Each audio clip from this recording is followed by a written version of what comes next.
कल रात जब मैं पढ़ा रहा था तो मुकेश सर लाइव चल रहे थे, तो कुछ विद्यार्थियों के कमेंट आ रहे थे कि सर बोलते ही हो, कभी आओ भी। तो वैसे आप सभी जानते हैं कि मैं भी एक पुलिस मुलाजमान हूं और पिछले 7 साल से पुलिस में कार्यरत हूं, तो मेरा आना जायज़ भी नहीं होता है कि मैं किसी धरना प्रदर्शन पर जाऊं और सरकार के खिलाफ कोई बात बोलूं।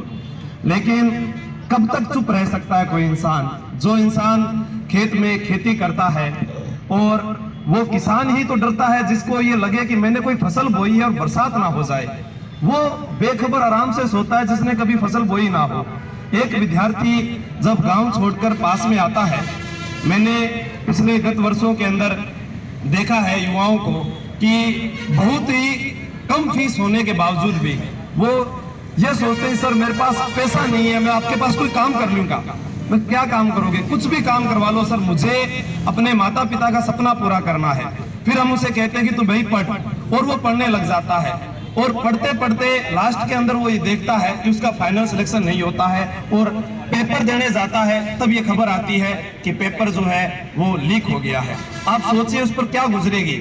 लड़के हैं हम तो फिर भी कोई काम कर लें, हमारी जो बहनें उनके बारे में सोचिए कि घर वाले उनको कब तक इजाजत देते हैं। हमारी खुद की बहन होती है, हम कहते हैं 21 साल तक पढ़ ले बाइली, ठीक है 23 साल तक पढ़ ले, फिर उसकी शादी करनी होती है, फिर वो दूसरे घर चली जाती है, उसके सपने तो टूट जाते हैं। वो कब लगेगी नौकरी, कब उसका सपना पूरा होगा? एक रीट की भर्ती सुनते सुनते कान जो है वो अब तो जैसे वो कोरोना में एक रिंगटोन आया करती थी अमिताभ बच्चन वाली, वैसे परेशान होने लग गए कि ये रीट है कब आगे हो जाती है, कब रद्द हो जाता है, कब पेपर मिल जाता है। और कुछ नेतागण बोलते हैं अपने ही भाषण में कि मैं तो ये फटकारा दे रहे हो और फटकारा और लगेगा, तो फटकारा फिर मैं भी डबल लगाऊंगा।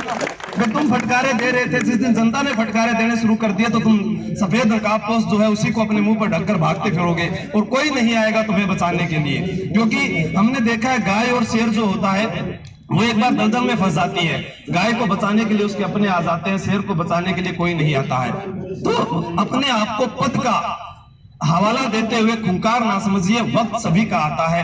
और मैं सरकार के खिलाफ कुछ नहीं बोलूंगा, मुझे कहा गया कि आपको आना है, पर आप लोगों को देखकर जो उपेन भाई कह रहे हैं, मैं पहली बार उपेन जी से मुखातिब हुआ हूं, कभी मैं नहीं आया और कभी भी किसी धरना प्रदर्शन पर नहीं आया, क्योंकि एक सरकारी कर्मचारी होने के नाते मैं इजाजत नहीं लेता अपने आप को भी कि मैं कहीं जाऊं। लेकिन आज गैर हाजिर होकर ही मैं सोचा कि आज मैं जाऊंगा, चाहे अब चाहे कुछ भी हो जाए, कोई कहे और सुने, वो सब कुछ सुनने को तैयार हूं। सोशल मीडिया पर कमेंट बहुत आसान होता है, अरे लाइव आ गए, बस पेपर का मामला था बोल दिए, कभी धरने प्रदर्शन पर आकर देखो। आज मैं अगर वो सुन रहे हैं जिन्होंने कमेंट किया, आप लोगों ने कभी कमेंट नहीं किए होंगे, शायद जानते भी नहीं होंगे, क्योंकि अरे कभी लोग जानते हैं, 7-8 लाख लोग ही जानते हैं, तो क्या पता आप उनमें हो या नहीं हो। पर उनमें से एक भी विद्यार्थी यहाँ नहीं है जो सोशल मीडिया पर कमेंट करता है। सिर्फ वो घर बैठे बैठे आप लोगों को बस एक वो कहता ना कि आपके मनोबल को कमजोर कर देता है। जब हम आप लोगों के लिए कोई आवाज उठाएंगे तो सबसे पहले विद्यार्थी को आना चाहिए। आज वो कोचिंग क्यों कर रहे हैं? मैं खुद कोचिंग छोड़कर ही आया हूँ, ये सर छोड़ के आए, ये अपना काम छोड़ कर आए, आप लोग छोड़ कर आए। क्यों आए? क्योंकि हमारा भविष्य डूबा हुआ है। कोचिंग कर किसकी रहे हैं? आपको पता है सीटें पक्की हो गई, एसआई भर्ती का पेपर हुए आज 1 साल हो गया, अभी तक इंटरव्यू की तारीख जो है अब जनवरी में दी है, सीटें तो पहले से पक्की हो गई, इंटरव्यू करे रखो। अब इंटरव्यू कौन करके आएगा वहां पे, कौन देकर आएगा? जैसा सर ने बताया कि कुछ इंटरव्यू में ऐसे आसान पर्सन है, चलो हो सकता है कि हमें नहीं पता, लेकिन 5 लोक देवता और 2 वीर अवतारी पुरुष तो सभी जानते हैं। उनके अलावा पढ़ाई शुरुआत ही वहीं से होती है। हो सकता है कि उन्होंने अगर वो सब्जेक्ट ना रहा हो, नहीं पढ़ा हो, कोई बात नहीं, छोड़ सकते हैं, पर कहीं ना कहीं तो इतनी बड़ी गड़बड़ी है जिसका हमें अंदाजा भी नहीं है। और ये जो अपनी जड़ें जमा चुके हैं, इनके लिए सर ने, जैसा उपेन जी ने बताया कि कलेजा होना चाहिए। मैं वाकई बहुत प्रभावित हूँ, काफी बार देखा भी है कि आवाज उठाते हैं। मुझे जैसे हनुमान भाई ने कहा कि सुभाष जी नहीं आए, तो सुभाष जी सर गए हुए थे, उन्होंने भी मुझे कह दिया कि आप चले जाना आज, ठीक है, टेलीग्राम पर भी डाल दिया, लेकिन विद्यार्थी नहीं आए, तो हम बताओ किसके लिए आवाज उठाएंगे? आप ही नहीं आओगे फिर हम क्या करेंगे? इससे ज्यादा और क्या कर सकता हूँ? मैं किसी को घर से निकाल के ला सकता हूँ? चाल मेरे सरकार के खिलाफ चला, ऐसे किसी को नहीं किया, जबरदस्ती किसी को नहीं लाया जा सकता। आप अपने आप से पूछो, आप तैयारी किसकी कर रहे हो?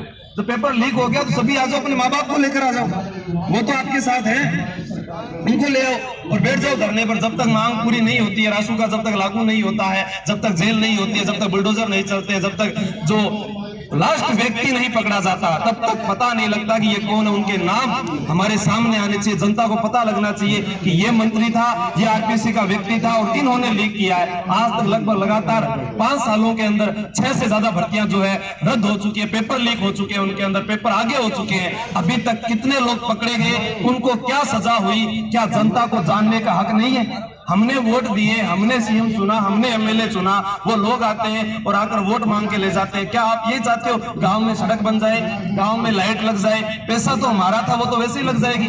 बहुत सारे भामाशाह वो लगा देंगे, पर एक विद्यार्थी जब पढ़कर जाता है, एक शिक्षक बनता है, सब कुछ भ्रष्ट हो जाए, अगर शिक्षक ही भ्रष्ट हो गए तो आगे फिर वो कैसी खोखली जड़ें तैयार करेगा? भाई जिसके पास में डिग्री नहीं होगी, अगर वो फर्जीवाड़े से लग भी गया, मुझे भी पता है, मैंने जब फर्स्ट ग्रेड पहली बार दिया था उस समय भी सीटें बिकी थी। फोन आए थे कि आपको 18 लाख रुपए आप देते हो तो हम आपको पेपर दे देते हैं, और बहुत सारे कुछ साथी थे जो लग गए। अब जो लग गए हम दे दे, हमने कहा पैसे देकर क्या नौकरी लगनी, इससे अच्छा मेरे पास एक नौकरी है, वो मैं कर रहा हूं। और इतने सारे विद्यार्थी जुड़े हैं, पढ़ रहे हैं, कोचिंग में आते हैं, हजारों आते हैं, काम चल रहा है, लेकिन कब तक चुप रह सकते हैं? तो आप लोगों को खुद को करना पड़ेगा। ये सब कुछ जो भी है आप लोग अपने आप को जगाएं और लोगों को, विद्यार्थियों को कहें कि आप किसकी तैयारी कर रहे हैं। तैयारी करने से पहले ये सोचें कि मुझे जो तैयारी करनी है उससे पहले हमें सरकार इसका जवाब दे। जब वो आते हैं वोट मांगने, तब उनसे पूछे कि आपने हमारे लिए क्या किया है। आज एक भी नेता आप लोगों के साथ नहीं है, क्या एक एमएलए एमपी आपके साथ नहीं आ सकता? जब ओबीसी आरक्षण की बात हुई थी तब भी कुछ उम्मीदवार नेता ही आए थे,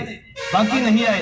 क्यों नहीं आए? क्योंकि उनको जिता दिया आप लोगों ने। आराम से ऐसे बैठे हैं, वीडियो में लाइव देख लेंगे और उसके बाद जय जयकार हो जाएगी, जय हिंद जय भारत बोल दें, काम हो जाएगा। तो फिर कह देंगे हमने करवाया था। संघर्ष करने वाले यहाँ धूप में खड़े रहेंगे, जेल में चले जाएंगे, लाठियां खा लेंगे, और उसके बाद में लोग कहेंगे उन्होंने क्या किया है। फिर लोग कहेंगे कि वो पैसे लेता है। कुछ भी काम कहे, किसी के लिए कुछ भी कहता हो, कैसे भी कार्य करता हो, लेकिन जो आपके साथ खड़ा है वो आपका हितैषी है। बस ज्यादा मैं कुछ नहीं कहूंगा। आप लोगों का सहयोग था कि आना था, सर ने कहा, और आज उपेंद्र जी से तो पहली बार मिला हूं। कभी भी अगर बुलाएंगे, मौका मिलेगा और आना होगा तो मैं जरूर आऊंगा। धन्यवाद।